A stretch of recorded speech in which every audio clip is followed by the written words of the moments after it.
नमस्कार। अब इस वीडियो में हम एक रियल प्रोजेक्ट बनाएंगे। जो सर्विस हमने पिछले वीडियोस में यूज़ की थी उन्हें सबको यूज़ करके एक प्रोजेक्ट बनाएंगे। चलिए देखते हैं पहले हम करेंगे क्या, पहले वो देखते हैं। देखो, एक रियल वर्ल्ड प्रोजेक्ट बनाएंगे हम जिसमें हम वीएम को यूज़ करेंगे। बस कोई डेटाबेस एपीआई वगैरह वो सब कोई यूज़ नहीं करेंगे। केवल हम वीएम को यूज़ करेंगे। इसमें एक सिंपल स्टैटिक वेबसाइट बनाएंगे जो हम गूगल क्लाउड पे होस्ट करेंगे, एक फूड डिलीवरी की जिसका नाम होगा जीपी बाइट फूड। उसमें हम उसका मेन्यू बनाएंगे और उसे वेबसाइट को होस्ट करके दिखाएंगे आपको कि कैसे एक गूगल क्लाउड के इंफ्रास्ट्रक्चर पे जो वीएम वगैरह होती हैं, कंप्यूटर इंजन, उस पर कैसे एक वेबसाइट को होस्ट करते हैं, वो चीज़ आप पे आ जाएगी इसमें। तो हम बैकएंड इंफ्रास्ट्रक्चर बनाएंगे जो ऑटोमेटिकली स्केल कर सके। जैसे हम एम यूज़ करेंगे, फिर लोड बैलेंसर यूज़ करेंगे ट्रैफिक को डिस्ट्रीब्यूट करने के लिए, जैसा हमने लास्ट वीडियोज़ में किया था। फिर हम इसमें, अब हमने डेटा बेसिस वगैरह तो पढ़े नहीं है। अब रियल वर्ल्ड में क्या होता है, रियल वर्ल्ड में तो हम डेटा बेसिस यूज़ करते हैं। डेटा बेसिस जैसे एसक्यूएल यूज़ करेंगे या फायर स्टोर यूज़ करेंगे। ये हमने सारा लेवल 1 में देखा था, एसक्यूएल क्या होता है, फायर स्टोर क्या होता है, स्पैनर कब यूज़ करते हैं, ये कितने तरह के data basis Google cloud provide करता है, वो सब हमने लेवल 1 में देखा था। तो अब हमने डेटाबेस वगैरह, नेटवर्किंग वगैरह, वो तो हमने देखा नहीं है अभी प्रैक्टिकल उसका। तो उसकी जगह हम क्या करेंगे, एक डिस्क बनाएंगे जो हमने लास्ट वीडियो में बनाई थी डिस्क, उस पर हम मेन्यू अपना रखेंगे। रियल वर्ल्ड में ऐसा बिल्कुल नहीं होगा क्योंकि ये बहुत महंगा पड़ जाएगा आपको अगर आप ऐसी तरीके से करेंगे। और डिस्क की एक प्रॉब्लम और आएगी। एक वीएम जो होती है हमारी, जो जो एक वीएम होती है, जैसे 1 वीएम है, वो एक डिस्क को ही एक्सेस कर पाएगी। मतलब अगर आप एक डिस्क बनाओगे तो उसके एक ही वीएम एक्सेस कर पाएगी। अब मान लो आपकी ट्रैफिक काफ़ी बढ़ गया और एम ने आपकी जो है 4-5 वीएम बना दी। मान लो आपकी 4-5 वीएम क्रिएट होगी, जैसे ये 3 वीएम क्रिएट होगी, तो उनके साथ 3 ही अलग अलग डिस्क क्रिएट हो जाएंगी। 3 वीएम के साथ 3 ही डिस्क क्रिएट हो जाएंगी आपकी अलग अलग।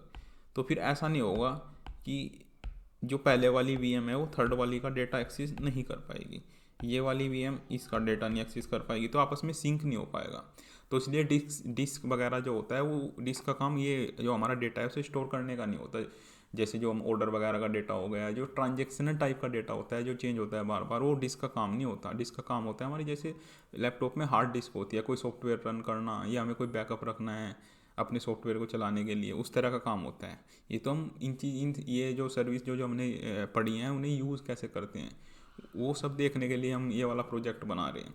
एक रियल वर्ल्ड प्रोजेक्ट हम जब धीरे धीरे हम सीखेंगे, नेटवर्किंग सीख लेंगे, हम डेटाबेसिस वगैरह सीख लेंगे, फिर हम एक रियल वर्ल्ड प्रोजेक्ट बनाएंगे जो एक्चुअल में आपको मोबाइल ऐप पे हम करके दिखाएंगे पूरा कि कैसे डिलीवरी वगैरह का टाइम कैसे एस्टिमेट होता है, कैसे रेस्टोरेंट में ऑर्डर जाता है। वो सब करेंगे हम धीरे धीरे, जब हम चीज़ सर्विस को पढ़ते जाएंगे धीरे धीरे। अभी तो हमने कंप्यूटर वाला ही पढ़ा है, तो वो सब यूज़ करके ही हम एक ये वाला प्रोजेक्ट बना के देख रहे हैं, ताकि आपको जो कंसेप्ट है वो थोड़ा समझ में आ जाए अच्छे से कि ये रियल वर्ल्ड में काम कैसी करती हैं चीज़ें। तो बस हम computer engine, instant template, manage instant security, एम और HTTP लोड बैलेंसर के थ्रू ही हम अपना प्रोजेक्ट को पूरा करेंगे। तो चलिए स्टार्ट करते हैं। सबसे पहले क्या करना पड़ेगा इसमें, सबसे पहले हमें एक इंस्टेंट टेम्पलेट बनाना पड़ेगा, एक ब्लूप्रिंट बनाना पड़ेगा हमें पूरा कॉन्फ़िगरेशन का कि हमें किस तरह की वीएम चाहिए। तो जैसे हमने लास्ट वीडियोज़ में किया था, तो हम एक टेम्पलेट बनाएंगे इसका। तो टेम्पलेट का आप नाम रख सकते हैं कुछ भी, जैसे जीपी वाइट वेब टेम्पलेट, ऐसे आप कुछ भी नाम रख सकते हैं। तो ये हमने नाम रख लिया, इन्हें आप एज इट इज रहने दे सकते हैं अभी। बाकी कॉन्फ़िगरेशन आपको कुछ चेंज नहीं करना है, बस आपको नेटवर्किंग में ये फायरवॉल रूल अलाउ करने हैं ताकि हम इसे बाहर से एक्सेस कर पाएँ अपने वेब ब्राउज़र से। फिर आपको एडवांस टूल में जाना है और यहाँ पे आपको डिस्क ऐड करेंगे हम, क्योंकि हम मेन्यू जो बनाएंगे उसके लिए एक मेन्यू जो हम रखेंगे वो अलग डिस्क में रखेंगे, तो उसके लिए हम एक एडिशनल डिस्क बनाएंगे मेन्यू रखने के लिए। तो उसका नाम ऑटोमेटिक जनरेट होगा, क्योंकि हम एम से क्रिएट करेंगे वीएम, हम वीएम नहीं जनरेट कर रहे, हम तो टेम्पलेट बना रहे हैं। तो जैसे ही हमारी वीएम बनती रहेंगी ऑटोमेटिक, ये डिस्क भी बनती रहेंगी ऑटोमेटिक। तो ये एम करता रहेगा, जैसे जैसे लोड बढ़ता रहेगा वो हमारी वीएम बनाता रहेगा, जैसे जैसे वीएम बनती रहेंगी ऐसे ऐसे हमारी डिस्क बनती रहेंगी। तो यहाँ से आप इसे एज इट इज रहने दे सकते हैं अभी। बाकी आपको किस टाइप की आपको ये चीज़ चाहिए, स्टैंडर्ड या आपको SSD, ये भी सब हमने लेवल 1 में देख चुके हैं हम सारा, कितनी तरह की होती हैं, कौन सी का क्या यूज़ होता है। SSD जैसे ये फास्ट काम में यूज़ होती है, अगर आपको गेमिंग वगैरह का वो बनाना है जिसमें 1-1 मिली सेकेंड इंपॉर्टेंट है, तो हम ये एक्सट्रीम प्रिसिजन डिस्क यूज़ करते हैं। इनकी सबकी प्राइसिंग और वो सब अलग अलग होता है। तो इसे आप एज इट इज रहने दे सकते हैं अभी, तो आप इसे सेव कर सकते हैं। ये हमारी एक नई डिस्क बन जाएगी। फिर वो अब ऑटोमेटिक जैसे जैसे VM बनती रहेंगी उससे लिंक होती रहेगी। तो फिर आपको मैनेजमेंट में आके स्टार्टअप स्क्रिप्ट, यहाँ पे आपको कोड डालना है कि आपका जो इंजन एक्स है, जो वेब सर्वर है, जो आपकी वेबसाइट है, वो ऑटोमेटिक होस्ट हो जाए। जैसे ही VM क्रिएट हो उस पर वो सारा कुछ होस्ट हो जाए। तो उसके लिए हमने ये स्टार्टअप स्क्रिप्ट लिखी हुई है। पहले इसका मतलब समझ लेते हैं, इसमें किस तरह का हमने कोड डाला हुआ है। चलिए वो देख लेते हैं पहले।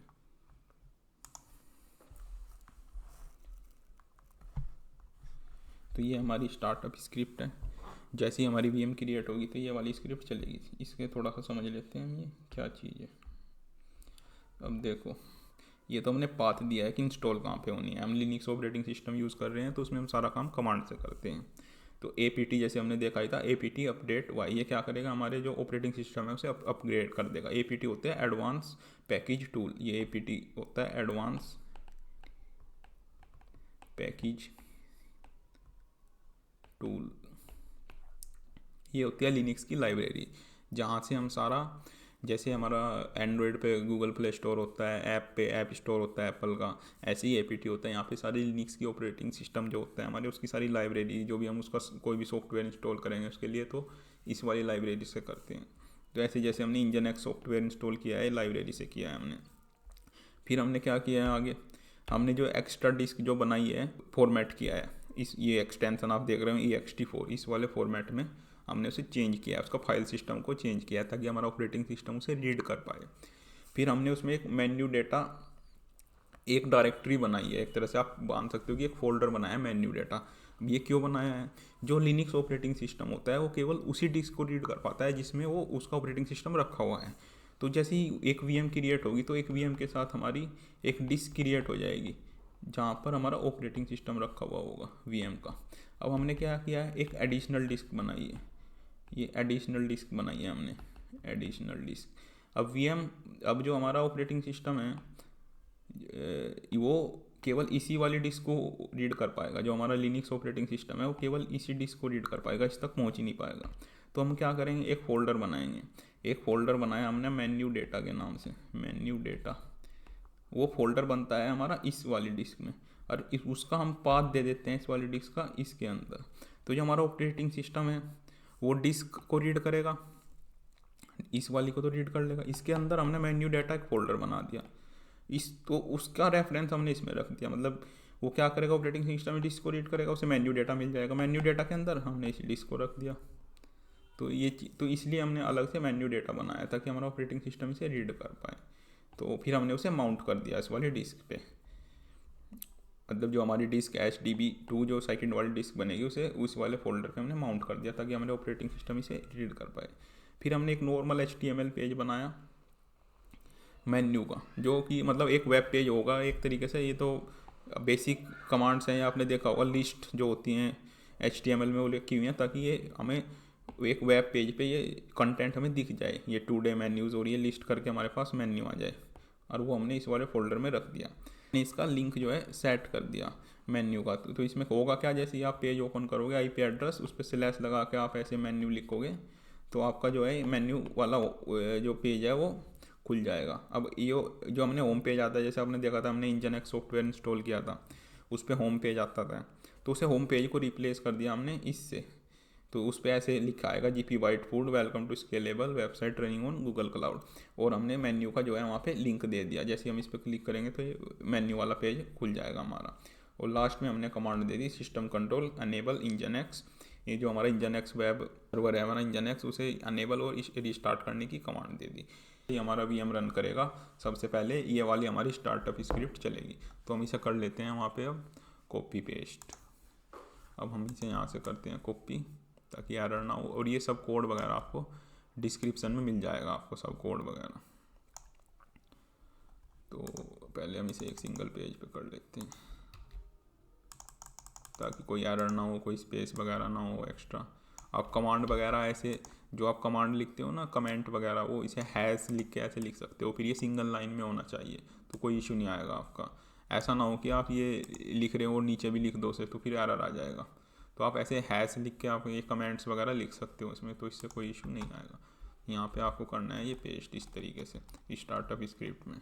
अब करना है आपको क्रिएट। जैसे ही क्रिएट करोगे तो यहाँ पे आपका आ जाएगा इंस्टेंट टेम्पलेट के अंदर। फिर आपको जाना है इंस्टेंस ग्रुप के अंदर। यहाँ पे हम अपना क्रिएट करेंगे MIG। अब यहाँ पे MIG क्रिएट करेंगे, इसका नाम रख लेते हैं कुछ भी, इसका नाम रख लेते हैं GP बाइट MIG। स्लैश नहीं लगाएंगे, यहाँ पे डैश लगाएंगे, GP बाइट MIG कर लेते हैं। और ये जो हमने वेब टेम्पलेट बनाया था, जो इंस्टेंट टेम्पलेट बनाया था, वो सिलेक्ट करेंगे यहाँ से कि इस तरह की VM इसे क्रिएट करनी है। बाकी आप इसे सेम रहने देंगे। मैक्सिमम इंटेंसिटी मिनिमम इसे 5 कर लेते हैं, 10 भी रहने दे सकते हैं आप, कोई इशू नहीं है। तो नीचे चलते हैं, सब सेम रहने देना है आपको, करना है इसे क्रिएट। जैसे ही आप इसे क्रिएट करोगे तो ये आपके पास कुछ टाइम लगेगा इसे क्रिएट होने में, ये बन जाएगा आपका। तो ऐसे यहाँ से आपसे देख सकते हैं प्रोसेसिंग। जैसे ये बनेगा ग्रीन कलर से टिक आ जाएगा, ये देखो ये हमारा बन चुका है हमारी। और ये एक अभी 0 इंस्टेंसेस हैं और ये एक बनने लग रहा है, इसको प्रोसेसिंग में। यहाँ पे हमारी VM 1 क्रिएट होने लग रही है। जैसे ही हम 1 पे लोड डालेंगे तो फिर ये 2 बना देगा, जैसे ही 2 पे दोबारा लोड आएगा 3 बना देगा, ऐसे ये 5 तक बनाएगा। तो अभी तो ये फर्स्ट वाली बन रही है, बनी नहीं है अभी, इस प्रोसेसिंग में है। यहाँ पे ग्रीन कलर से टिक आ जाएगा जैसे ये पहली VM हमारी बनेगी। तो थोड़ा सा वेट करते हैं इसके लिए। तो ये सब आप खुद करके देख सकते हैं आप, जब भी आप पे आएगा। धीरे धीरे फिर हम अपग्रेड करेंगे, नई नई जैसी जैसी सर्विस हम सीखते जाएंगे वो सब इसमें ऐड करते जाएंगे। फिर फाइनल एक प्रोजेक्ट बनेगा हमारा वर्किंग रियल वर्ल्ड लास्ट में जाके। तो अब आप इसे यहाँ से देख सकते हैं। एक्सटर्नल ये IP है जो आपको ये मिला है, यहाँ पे आप क्लिक करके देख सकते हैं काम कर रहा है नहीं कर रहा है। ये देखो आप, यहाँ पे आ गया हमारा GP byte full welcome to our scalable website running on Google cloud. यहाँ पे क्लिक करके आप ऐसे ही देखो, ये हमारा मेन्यू आ गया। तो जो हमने एडिशनल डिस्क में रखा था, तो ये चीज़ हमारी वर्किंग हो चुकी है। अब हमें क्या करना है, अब हम इसमें एक लोड बैलेंसर लिंक करेंगे। हम इसको एक लोड बैलेंसर से लिंक करेंगे ताकि जैसे ही वेबसाइट पर लोड बढ़े तो ऑटोमेटिक और VM बन जाएँ और वो जो है ट्रैफिक डिस्ट्रीब्यूट हो जाए सभी VM पे बराबर। ऐसा ना हो कि हमारा सिस्टम क्रैश कर जाए। तो उसके लिए बनाएंगे हम एक लोड बैलेंसर। तो लोड बैलेंसर होता है पार्ट नेटवर्किंग का, तो उसके लिए आपको आना पड़ेगा नेटवर्किंग में। तो नेटवर्किंग यहाँ पे आप देख सकते हैं, ये रहा नेटवर्किंग। नेटवर्किंग में नेटवर्क सर्विसेज वाले टैब पे आना है आपको। उसके बाद सबसे ऊपर आएगा यहाँ क्रिएट लोड बैलेंसर। उसके बाद आपको सेम रहने देना है, सब एज इट इज रहने देना है, कुछ नहीं छेड़ना है यहाँ से आपको। ये वाला भी आपको कोई, इसका लोड बैलेंसर का नाम रख सकते हैं आप GP बाइट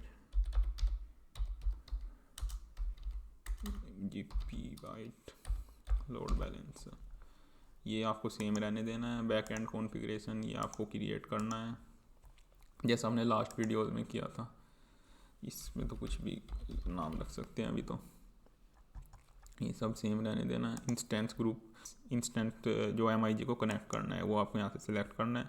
पोर्ट नंबर 80 हम यूज़ कर रहे हैं। ये 80 ये नेटवर्किंग में हम सब समझेंगे क्या क्या होता है, 80 का मतलब क्या होता है, ये किस तरीके से क्या क्या चीज़ें हैं, सब हम नेटवर्किंग वाले मॉड्यूल में समझेंगे।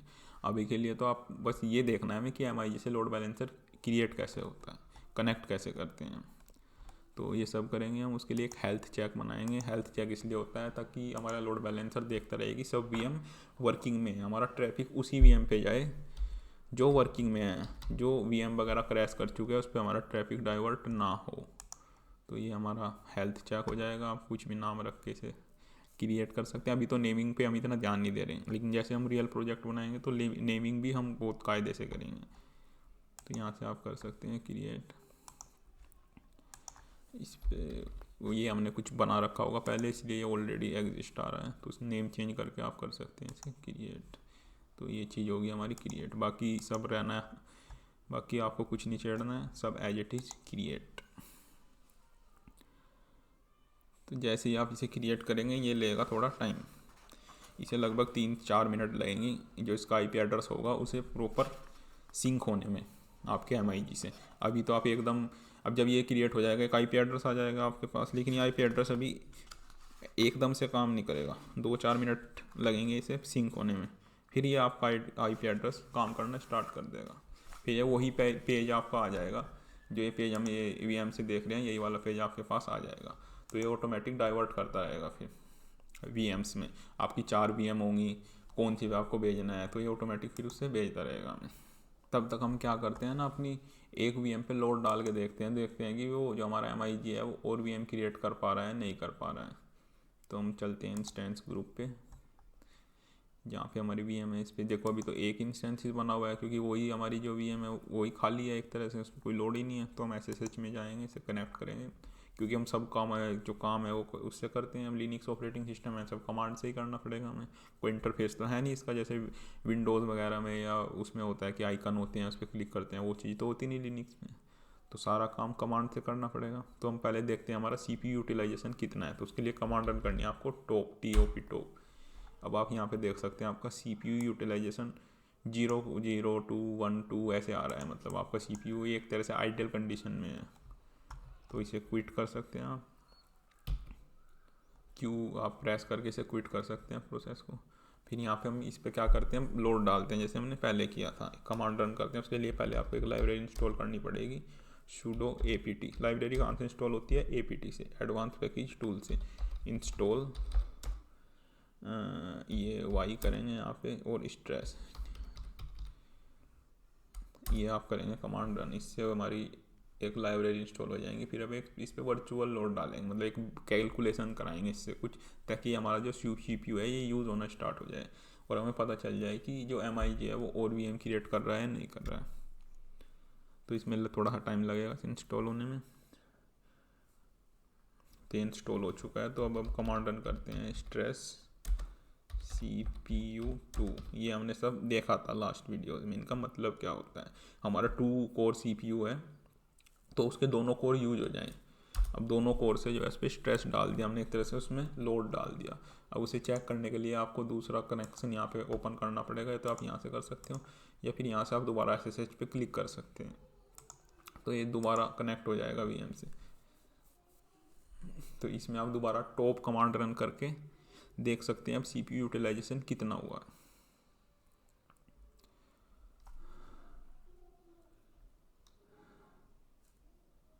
अब हम यहाँ पे ऐसे टॉप ये यूज़ करके देख सकते हैं कि देखो आपका CPU यूटिलाइजेशन 93% हो चुका है। अब हम दोबारा VM पे आके देखते हैं कि इसने हमारी VM क्रिएट करनी स्टार्ट करी है या नहीं करी है। ये देखो आप 1 से 3, पहले हमारी 1 थी, अब 3 होनी स्टार्ट हो गई है, वो प्रोसेसिंग चल रही है। तो इसका हमारी VM जो है बननी स्टार्ट हो चुकी है। जैसे ही हमने इस पर स्ट्रेस डाला, ये देखो हमारी 3 VM बन गई, ऐसी हमारी 5 तक बनेगी।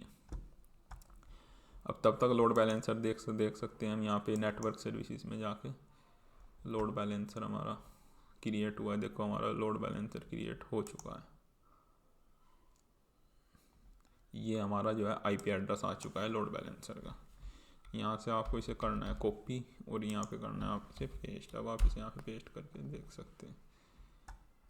अभी तो शायद ये काम नहीं करेगा, थोड़ा टाइम लगेगा इसे कनेक्ट होने में। हमारा लोड बैलेंसर वर्किंग में आ चुका है। हमने इसमें एक एरर कर दिया था। एरर क्या हो गया था हमारे से इसमें, आप यहाँ पे एडिट में आके ना, अगर आपसे एरर हो जाए कुछ, तो बैक एंड कॉन्फ़िगरेशन में हमने इसमें पोर्ट में यहाँ पे 79 डाल दिया था, यहाँ पे आपको 80 डालना है। यहाँ पे ना पोर्ट नंबर 80, यहाँ पे 80 करना है, 79 हो गया था गलती से, तो इसलिए इसमें टाइम आउट आ रहा था वो।